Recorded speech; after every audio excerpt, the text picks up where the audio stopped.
আসসালামু আলাইকুম দর্শক, আসছে রমজানে তৈরি করা যায় এরকম একটা ইফতারের রেসিপি শেয়ার করব। আজকে তৈরি করব ডিম চপ। ডিম চপ আমি খুবই সহজভাবে অল্প উপকরণে তৈরি করেছি।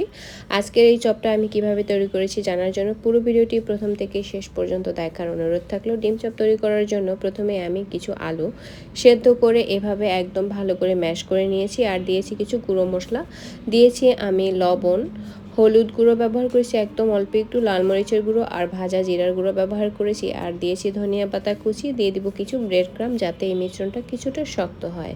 এখন সবগুলো উপকরণ একসাথে ভালো করে মিক্স করে নিব। তারপরে এখানে আমি পেঁয়াজ কুচিটা অ্যাড করতে ভুলে গিয়েছিলাম, পেঁয়াজ কুচি দিয়ে দিব। পেঁয়াজ কুচি দিয়ে তারপরে আরও ভালো করে মিশিয়ে নিব, তাহলেই কিন্তু আমার এই মিশ্রণটা একদম পারফেক্টলি রেডি।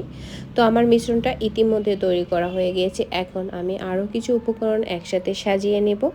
আমি ময়দা গুলিয়ে নিয়েছি এভাবে একটু লবণ দিয়ে, এটাতে আমি আজকের এই চপগুলোকে কোট করব, আর ব্রেড ক্রাম্ব নিয়েছি উপরের লেয়ারটা তৈরি করার জন্য।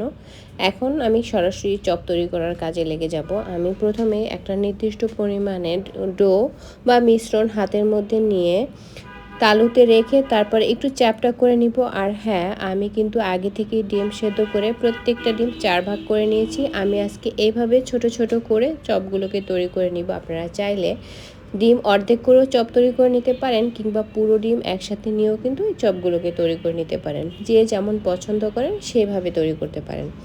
এখন চপটাকে প্রথমে আমি ময়দার মিশ্রণে একটু ডিপ করে নিয়ে আমি সরাসরি ব্রেড ক্রামে কোট করে নিব। আপনারা চাইলে কিন্তু এই চপগুলোকে ডাবল কোট করে নিতে পারেন, তাহলে উপরের লেয়ারটা আরও বেশি শক্ত হয় এবং একটু মোটা হয়, এবং চপগুলো ভেঙে যাওয়ার সম্ভাবনা কিন্তু কম থাকে। তো আমি বেশ ঘুরিয়ে ঘুরিয়ে একদম সকল দিকটাকে ভালো করে ব্রেড ক্রামে কোট করে নিয়েছি।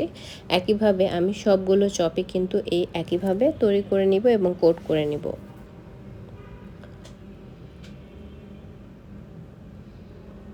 আর আজকে আমি মিশ্রণটা যেভাবে তৈরি করেছি আপনারা আপনাদের পছন্দ মতো কিন্তু তৈরি করতে পারেন। আর ইতিমধ্যে আমার সবগুলো চপ তৈরি করা হয়ে গিয়েছে। এই পর্যায়ে কিন্তু আপনারা চাইলে ডিপ ফ্রিজে 3 থেকে 4 দিনের মতো সংরক্ষণ করতে পারেন। তবে আলু দিয়ে তৈরি কোনো মিশ্রণ অধিক দিন সংরক্ষণ করলে কিন্তু টেস্ট নষ্ট হয়ে যায়। আমি আজকে সবগুলো চপই ভেজে আপনাদের সঙ্গে শেয়ার করব। পর্যাপ্ত পরিমাণে তেল নিয়ে তারপরে তেলগুলোকে কিন্তু বেশ ভালো করে গরম হওয়ার পরে চপগুলোকে দিতে হবে, আর না হলে কিন্তু চপগুলো ভেঙে যাবে। আর চুলার ফ্লেমটা একদম লোতে না রেখে মিডিয়ামে রেখে তারপরে চপগুলোকে উল্টে পাল্টে ভেজে নিতে হবে।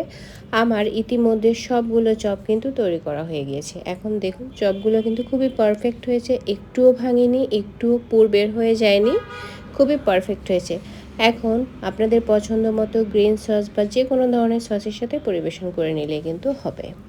আজকের এই চপগুলো আমি খুবই সহজভাবে অল্প উপকরণে তৈরি করেছি। আপনাদের রেসিপি ভালো লাগলে আমার চ্যানেলটি সাবস্ক্রাইব করে রাখবেন, পেজটি ফলো দিয়ে রাখবেন এবং লাইক কমেন্টে শেয়ার করে